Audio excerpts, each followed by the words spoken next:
Hello everyone. आज हम पढ़ेंगे सेट्स। ठीक है, सेट्स जैसा कि आपको पता है टॉपिक है क्लास 11th का फर्स्ट चैप्टर है आपका सेट्स। सो बेसिकली सबसे पहले हम सेट्स की डेफिनेशन पढ़ने की बजाय उसके कुछ एक एग्जांपल्स लेंगे जिससे हमें ये आइडिया हो जाएगा कि हम सेट किसको बोल रहे हैं।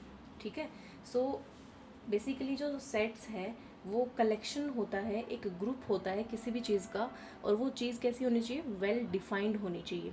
ठीक है, जैसे एग्जांपल के तौर पे हम समझ लेंगे। सबसे पहले तो एग्जांपल है collection of books, pack of cards, bunch of keys, A heard of cattle. ठीक है, aggregate of points, set of integers. ठीक है, सेट मैंने जैसे बोल दिया, इसको आप कलेक्शन ऑफ इंटीजर नंबर से बोल सकते हैं। तो इन सबको हम किसकी कैटेगरी में लेकर के आते हैं, सेट्स की कैटेगरी में। सेट बेसिकली इनको नाम दिया गया है एक ग्रुप और एक कलेक्शन ऑफ एनी एलिमेंट्स। ठीक है, जो ऐसे एलिमेंट हैं जिनको हम आराम से पहचान सकते हैं, जिनको हम डिफाइन कर सकते हैं, उन सभी का जो कलेक्शन है उसको हम क्या बोलते हैं, सेट बोलते हैं। ठीक है, अब इस सेट के लिए मतलब एक डेफिनेशन दी गई है, सिंपल सी डेफिनेशन दी गई है कि सेट को हम इजी लैंग्वेज में एक सिंगल लाइन में कैसे डिफाइन कर सकते हैं। तो वो इजी लैंग्वेज में आपको डिफाइन करके मैंने लिखा हुआ है, देखिए यहाँ पे। Set is a well defined collection of objects. जो सेट है वो एक वेल डिफाइंड कलेक्शन है ऑब्जेक्ट्स का। यहाँ पर इसकी डेफिनेशन को वन बाय वन एक एक वर्ड को डिफाइन करके हम समझे। देखो, सेट यानी कि ग्रुप और कलेक्शन। वेल डिफाइंड का मतलब क्या हुआ कि उन सब चीज़ों को हम इजीली रिकॉग्नाइज कर सकते हैं, उनको हमें रिकॉग्नाइज करने में कोई प्रॉब्लम नहीं हो रही है, आराम से हम उसको डिफाइन कर पा रहे हैं।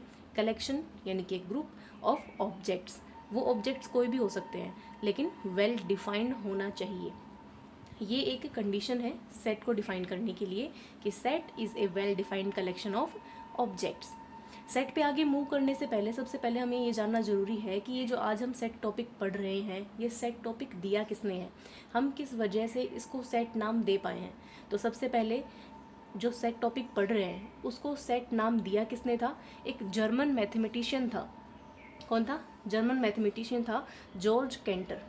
सो जॉर्ज कैंटर ने सबसे पहले सेट के बारे में डिफाइन किया, सेट थ्योरी को रिकॉग्नाइज करके बताया कि जो ये सेट है ये ग्रुप ऑफ ऑब्जेक्ट्स है, एक कलेक्शन ऑफ ऑब्जेक्ट्स है, और वो भी वेल डिफाइंड कलेक्शन है। ठीक है, तो सबसे पहले किसने बताया था, जॉर्ज कैंटर ने बताया था, और ये क्या थे, जर्मन मैथमेटिशियन थे। ठीक है, और इनकी थ्योरी है, इसको हम क्या बोलते हैं, इन्होंने जो ये सेट के बारे में कम्प्लीटली जो डिफाइन किया गया है, ये डेफिनेशन सेट थ्योरी। ठीक है, इन्होंने जो भी सेट के बारे में डिटेल्स दी हैं उन सबको डिफाइन किया गया सेट थ्योरी के नाम से। उसी में से आपका क्लास 11th में भी एक टॉपिक है सेट्स के नाम से। ठीक है, तो अब हम सेट के ऊपर आगे मूव करते हैं। उससे पहले हम सेट को डेफिनेशन तो हमने पढ़ ली, सेट की डेफिनेशन क्या होती है, एक well defined collection of objects होता है। अब इससे पहले आगे बढ़ने से पहले हमें ये तो पता चलना चाहिए कि कोई एग्जाम्पल हमारे सामने आ गया तो हम उसको कैसे रिकॉग्नाइज करेंगे कि ये सेट है या फिर नहीं है। तो अभी हम कुछ एग्जांपल्स लेंगे, ऐसे जो सेट को डिफाइन करेंगे यानी कि वो सेट होंगे, और कुछ एक एग्जांपल्स ऐसे लेंगे जो सेट नहीं होंगे यानी कि जो सेट की कंडीशन है वो उसके क्राइटेरिया के अंदर फिट नहीं होंगे। तो अभी मैंने ये 6 एग्जांपल्स लिए हैं, ये 6 के 6 एग्जांपल्स, इसके थ्रू हम समझेंगे कि सेट रियली में क्या होता है। ठीक है, सो collection of all prime numbers less than 18, यानी कि प्राइम नंबर, सबसे पहले हमें पता है प्राइम नंबर्स होते क्या हैं, 2, 3, 5, 7, ठीक है, 11, 13, इस तरीके से आगे हमें पता है कि कौन कौन से नंबर्स प्राइम नंबर्स होते हैं। तो प्राइम नंबर्स को हम इजीली डिफाइन कर पा रहे हैं क्योंकि हमें प्राइम नंबर्स के बारे में पता है कि प्राइम नंबर्स होते क्या हैं। और अब हमें एक कलेक्शन दे दिया गया है जिसमें बोला गया है कि collection of all prime numbers less than 18, मतलब प्राइम नंबर तो हैं लेकिन एक कंडीशन दे दी गई है कि वो 18 से छोटे होने चाहिए। अगर आपको collection of all prime number बोले तो भी हम आराम से डिफाइन कर सकते हैं क्योंकि हमें प्राइम नंबर की डेफिनेशन पता है। प्राइम नंबर्स होते क्या हैं, प्राइम नंबर वो नंबर होते हैं जिनके फैक्टर्स 2 से ज़्यादा नहीं होते, यानी कि 1 और उसके खुद के अलावा उसका कोई और फैक्टर नहीं होता है। जैसे एग्जाम्पल 2, 3, 5, 7, 11, 13, 17, ये वो प्राइम नंबर्स हैं जो 18 से छोटे हैं। क्लियर है, चलिए अब नेक्स्ट एग्जाम्पल है collection of all vowels in English alphabet. तो इंग्लिश अल्फ़ाबेट्स जितने भी होते हैं उनके अंदर वोवल्स का जो कलेक्शन है, वो भी एक वेल डिफाइंड कलेक्शन है, उसको हम आसानी से डिफाइन कर सकते हैं और हम पढ़ते भी आए हैं पहले से कि वोवल्स कौन कौन से होते हैं। बेसिकली 5 वोवल्स होते हैं, पढ़ा है हमने, ए ई आई ओ यू। तो यहाँ पर ये पांचों वोवल का जो एक कलेक्शन है, ये कलेक्शन कैसा है, वेल डिफाइंड कलेक्शन है, इजीली हम डिफाइन कर पा रहे हैं इसको, ठीक है। तो इसको भी हम क्या बोल देंगे, सेट बोल देंगे। यानी कि हमने अभी 2 एग्जाम्पल पढ़े और दोनों एग्जाम्पल्स क्या हैं, सेट की जो प्रॉपर्टी है, सेट की जो कंडीशन है उसको डिफाइन कर रहे हैं। यानी कि दोनों के दोनों एग्जाम्पल्स क्या हैं, सेट है। नेक्स्ट है the collection of reverse in India. अब देखो आप लोग ये बोलोगे कि मैम रिवर्स के बारे में तो हमें पता ही नहीं, लेकिन हाँ हमें पता है कि collection of reverse in India, कि इंडिया में जो रिवर हैं वो कौन कौन से रिवर्स हैं, हम उसको डिफाइन कर सकते हैं, उसका एक सीक्वेंस बना सकते हैं, उसको हम एक लिस्ट की फॉर्म में बनाकर आराम से इजीली डिफाइन कर सकते हैं। सो collection of reverse in India is also a collection of well defined objects, ठीक है। सो ये भी हमारी सेट की कंडीशन को डिफाइन कर रहा है। नेक्स्ट है the collection of even positive integers. So हमें इंटीजर्स की डेफिनेशन पता है, इंटीजर क्या डिफाइन करते हैं, कौन कौन से नंबर्स को हम इंटीजर्स बोलते हैं। So integers positive natural numbers, negative natural numbers and including zero, ये क्या डिफाइन करते हैं, इंटीजर्स को डिफाइन करते हैं। अब उसमें से भी हमें मतलब डेफिनेशन में हमने क्या लिया है, पॉजिटिव इंटीजर्स प्लस वो इवन होनी चाहिए। तो पॉजिटिव इंटीजर्स कौन से होते हैं, 1 2 3 4 5 एंड सो ऑन, ये हमारे पॉजिटिव इंटीजर्स होते हैं। और इसमें से कंडीशन क्या दी गई है कि हमारे पास में वो कैसा होना चाहिए, इवन होना चाहिए। तो यहाँ से आप फाइंड आउट कर सकते हैं इजीली कि इवन पॉजिटिव इंटीजर कौन से हैं, 2 4, ऐसे आगे आपके 6 8 10 12, तो क्या हो जाएंगे, कलेक्शन ऑफ पॉजिटिव इंटीजर्स हो जाएगा ये, ठीक है। तो ये भी आपका वेल डिफाइंड है, वेल डिफाइंड कलेक्शन है ऑब्जेक्ट का, तो ये भी क्या डिफाइन करेगा, सेट डिफाइन होगा ये भी। The collection of all prime ministers of India, कि इंडिया में जितने भी प्राइम मिनिस्टर्स रहे हैं उन सब का कलेक्शन, तो प्राइम मिनिस्टर का कलेक्शन भी वेल डिफाइन है ना। तो यहाँ से आई होप आपको क्लियर हो गया होगा कि सेट का मीनिंग क्या होता है, कि जिस चीज़ को हम इजीली डिफाइन कर पा रहे हैं विदाउट एनी हेजिटेशन, हमें उसमें कोई डाउट नहीं हो रहा है, हम आराम से फाइंड आउट कर पा रहे हैं कि क्या सेट होता है और क्या सेट नहीं होता है। तो बेसिकली सेट को आप एक जनरल लैंग्वेज में यही ध्यान रखिए कि group of well defined objects, ठीक है, या फिर collection of well defined objects. Clear है। नेक्स्ट मैंने बोला था प्राइम मिनिस्टर्स ऑफ इंडिया का ग्रुप या फिर कलेक्शन, तो ये भी आपका क्या होगा, सेट डिफाइन करता है। नेक्स्ट है collection of factors of 12 numbers. तो जैसे 12 एक नंबर है, तो 12 के फैक्टर्स कौन कौन से हो सकते हैं, देखो 12 को हम फैक्टर फॉर्म में कन्वर्ट करें, 1 2 3, है ना, 3 2 जा 6, एक ये फैक्टर भी हो सकते हैं जिसमें 2 और 3 आ गए। 12 को हम फैक्टर फॉर्म में कैसे लिख सकते हैं, 4 इंटू 3 भी लिख सकते हैं। 12 के फैक्टर क्या कर सकते हैं, 2 इंटू 6 भी लिख सकते हैं। 12 के फैक्टर्स 1 इंटू 12 भी लिख सकते हैं।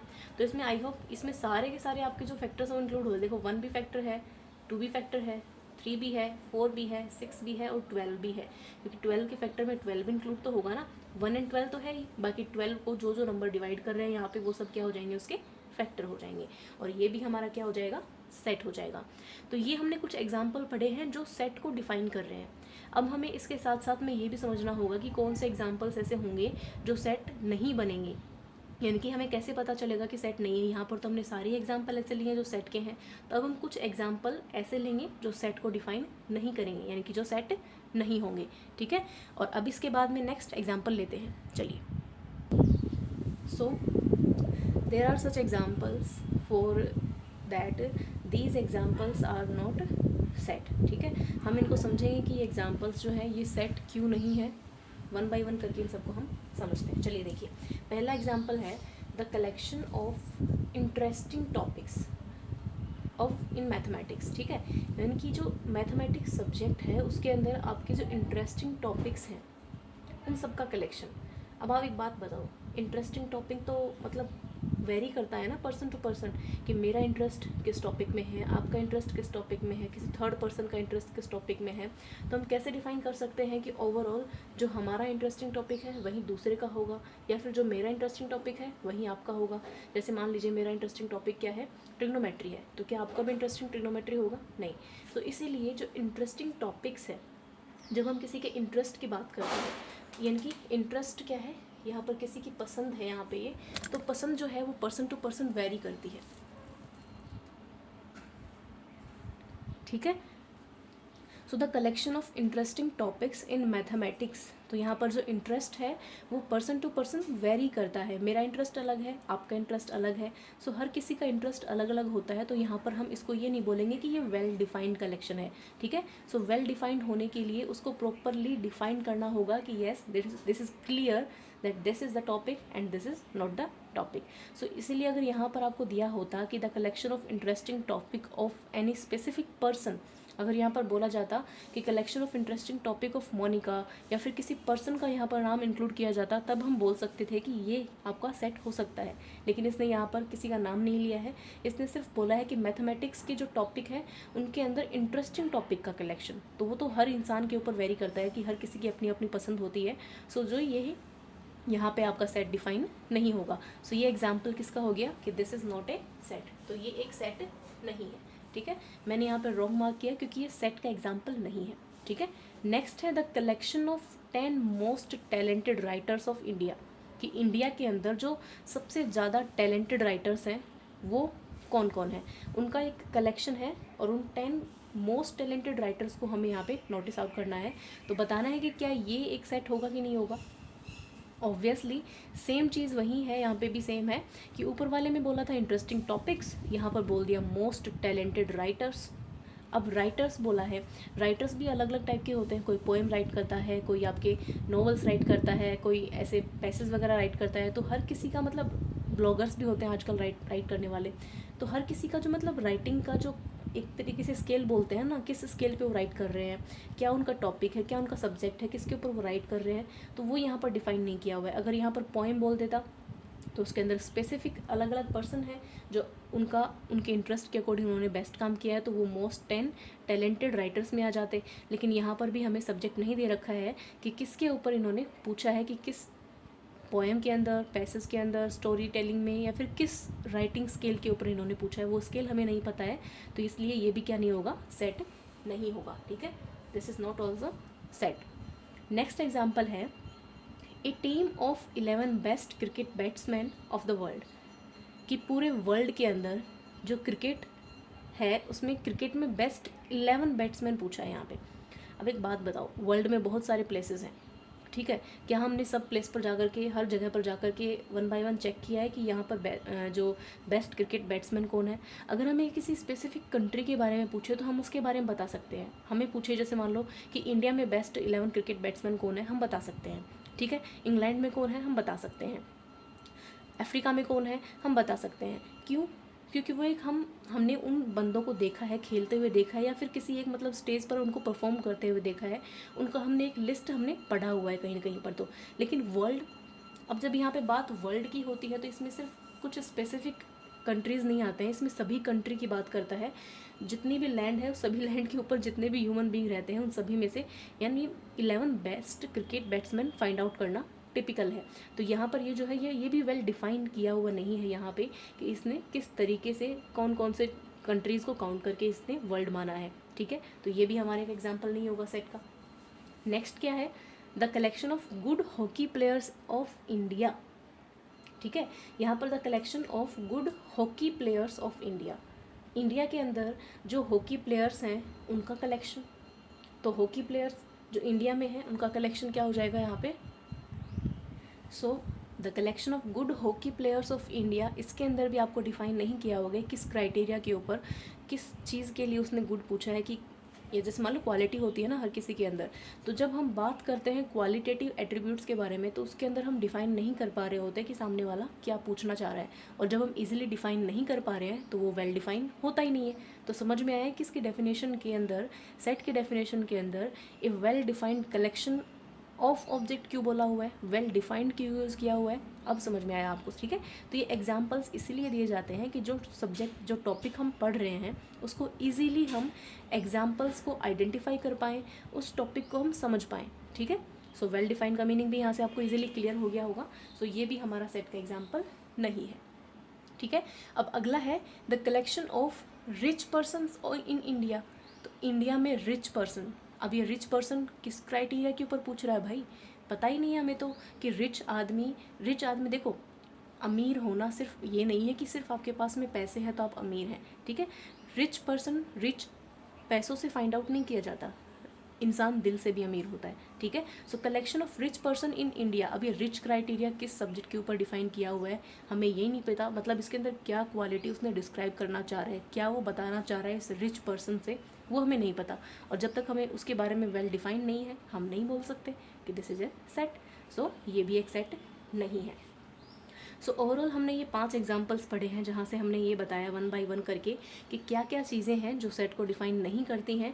उसके लिए हम एक सिंगल लाइन में इसको कैसे डिफ़ाइन करेंगे कि जैसे मान लो ये तो हमने एग्जांपल पढ़ ली, इसके जैसे और भी बहुत सारे एग्जांपल होंगे तो हम कंफ्यूज ना हो, इसीलिए हमने एक सिंगल लाइन में इसको डिफ़ाइन किया है कि collection of qualitative attributes such as honest persons, intelligent students, rich persons, good players etcetera do not form set. तो ये सब क्या नहीं करते हैं, सेट नहीं बनाते हैं। देखो क्वालिटेटिव यानी कि गुणात्मक चीज़। तो देखो क्या हम किसी के गुणों को वेल डिफाइन कर सकते हैं, यहाँ पर गुण की बात की है, ठीक है। किसी के अंदर क्या क्या क्वालिटी हैं, मेरे अंदर कुछ क्वालिटीज़ हैं, आपके अंदर कुछ क्वालिटीज़ हैं, तो ये पर्सन टू पर्सन क्वालिटीज़ क्या करती हैं, वेरी करती हैं। इसीलिए इनको हम लिस्ट नहीं बना सकते इसकी कि हाँ ये लिस्ट है कुछ क्वालिटीज़ की जो सब में सेम होती हैं, नहीं। Every person have different qualities, इसीलिए क्वालिटी के बेसिस पर जो डिफ़ाइन किया हुआ होगा, क्वालिटी एट्रीब्यूट्स के अकॉर्डिंग जो डिफ़ाइन किया हुआ होगा, जैसे ऑनेस्ट ईमानदारी, ठीक है। ईमानदारी भी हर इंसान की अपने अपने अकॉर्डिंग अपना अपना नज़रिया अलग होता है। कोई इंसान अलग इंसान को ईमानदार मानता है, किसका ईमानदारी का अलग एक क्राइटेरिया होता है। इंटेलिजेंट स्टूडेंट्स, इंटेलिजेंट भी कोई आपके मतलब रीडिंग में हो गया, रीडिंग स्किल्स में हो गया, ठीक है। कोई पढ़ाई में अच्छा है, कोई खेल में अच्छा है, तो हर किसी का जो इंटेलिजेंट का स्केल है वो भी अलग अलग है। रिच पर्सन का स्केल भी अलग है, गुड प्लेयर्स का स्केल भी अलग है, ठीक है। तो इसलिए जो गुणात्मक रूप से जो आपको डिफाइन किया जाता है वो सेट बनाते नहीं है। आई होप ये क्लियर हो गया बिल्कुल। अब आपको इसके अंदर कोई डाउट नहीं रहा होगा। जैसे मान लो सेट क्या होता है और क्या सेट नहीं होता है, डेफिनेशन क्लियर है आपको, उसके एग्जांपल्स भी क्लियर है। तो कुछ एक चीज़ जो कॉमन होती हैं वो मैंने आपके सामने रखी हैं, इनके थ्रू आप इजीली आइडेंटिफाई कर सकते हैं कि क्या सेट होगा और क्या सेट नहीं होगा। अब इसके बाद में हम जैसे हमने पहले से पढ़ा हुआ है कि set of integer, set of rational numbers, set of irrational numbers, अब मैंने उसके आगे सेट लगाया है। आपको समझ में आ गया होगा क्योंकि हमने पहले एग्जाम्पल कर लिए है, मैंने सेट क्यों लगा दिया है। जैसे collection of natural number, collection of whole numbers, collection of integers, collection of positive integers, collection of rational numbers, collection of irrational numbers, इन सभी का कलेक्शन, इन सभी का ग्रुप, इनको हम क्या बोल सकते हैं, सेट बोल सकते हैं। तो इसीलिए मैंने इन एग्जांपल्स के सामने क्या लगाया, सेट लगाया। क्लियर। तो अब हम मूव ऑन करते हैं कि उन सभी को सेट को हम रिप्रेजेंट कैसे करते हैं। जैसे मान लो नेचुरल नंबर है, उसको किस सिंबल से रिप्रेजेंट करेंगे, होल नंबर है उसको किस सिंबल से। इस तरीके से हर सेट के लिए एक सिंबल बनाया हुआ है, natural, whole, integer, rational, irrational, real number, complex number. Complex number भी हम पढ़ेंगे, ठीक है, अभी तक आपने पढ़ा नहीं होगा, डोंट वरी, हम पढ़ेंगे उसको भी, ठीक है।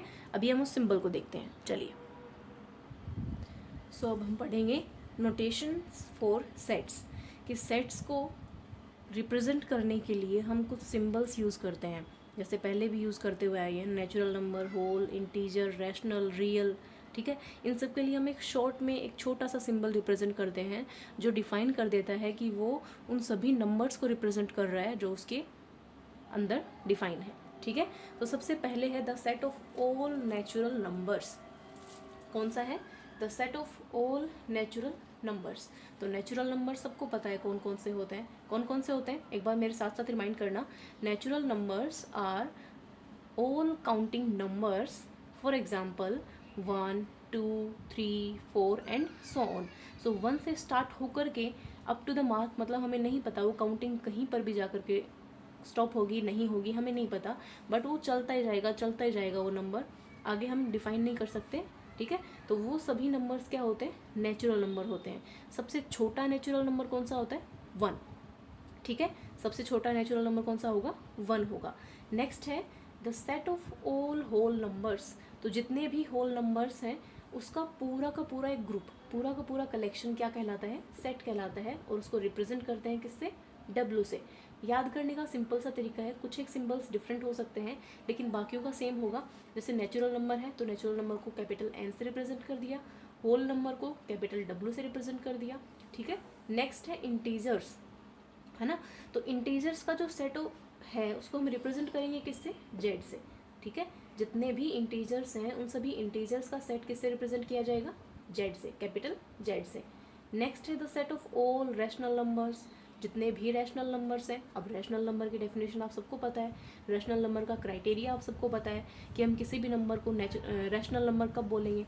तो रैशनल नंबर होने के लिए क्राइटेरिया आपको पता है सबको, क्या होगा, P/Q की फॉर्म में होना चाहिए, where Q should not equals to 0। ठीक है, कैसा होना चाहिए, किसकी फॉर्म में होना चाहिए, P/Q की फॉर्म में होना चाहिए, और वहाँ पर Q हमारा क्या नहीं होना चाहिए, 0 नहीं होना चाहिए। अब इसके अलावा और सिंपल इससे डेफिनेशन, मतलब कई बार हमारे पास में एग्जाम्पल ऐसे भी आ जाते हैं, जैसे 4/6 है, ठीक है, 3/2 है। अब इन दोनों में डिफरेंस क्या है, मैंने कौन सा एग्जाम्पल दिया है, 4/6 एंड 3/2।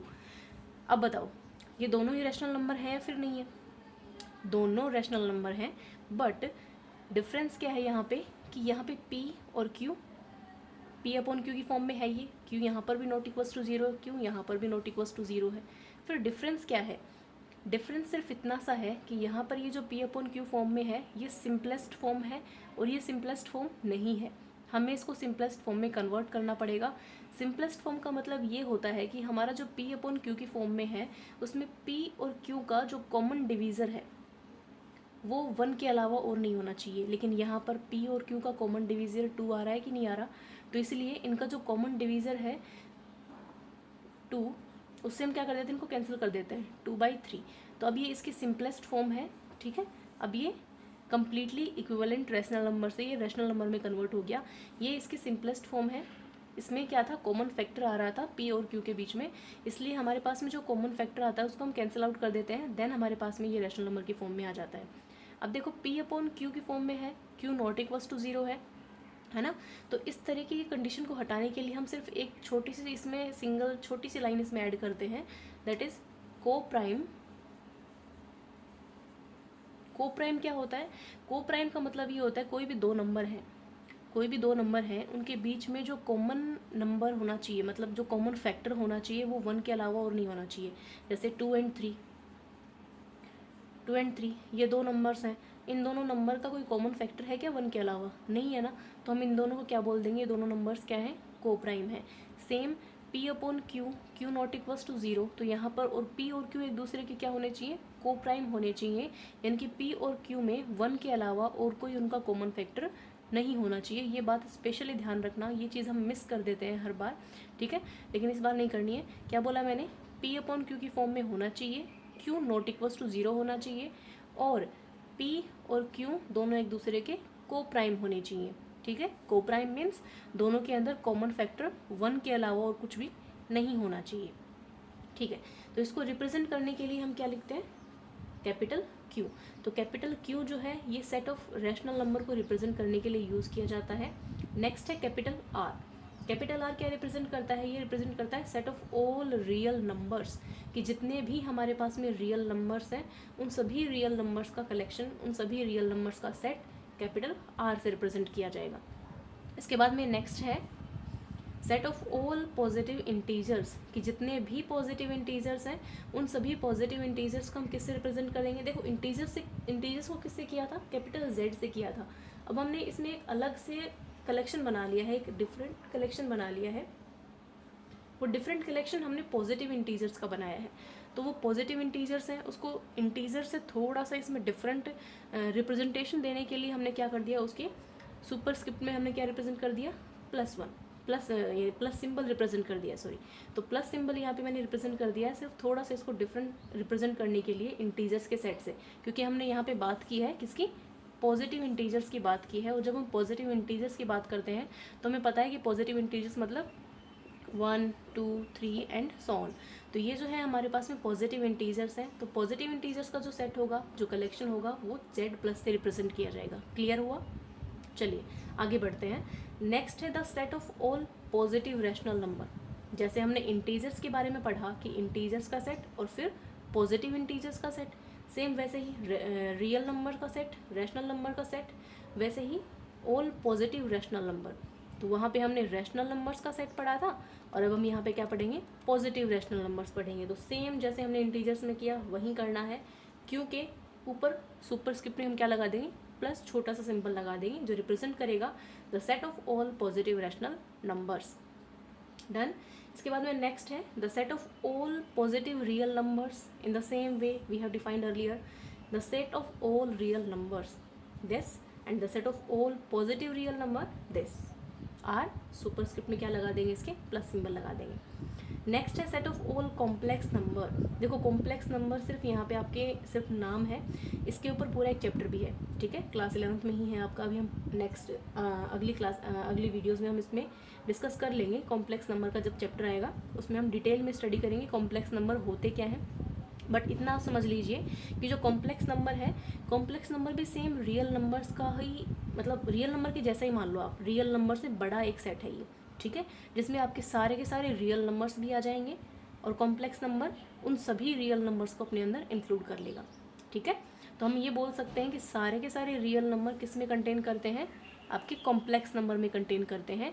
और आप ये भी बोल सकते हैं कि जो कॉम्प्लेक्स नंबर है वो आपके रियल नंबर से मिलकर के ही बनता है, बट इसमें रियल नंबर्स के अलावा और भी ऐसे नंबर्स होते हैं जो इसमें इंक्लूड होते हैं, ठीक है। उन नंबर्स को हम पढ़ेंगे, ठीक है, नेक्स्ट चैप्टर्स में। तो इसको रिप्रेजेंट करने के लिए हम यूज़ करते हैं कैपिटल सी, ठीक है।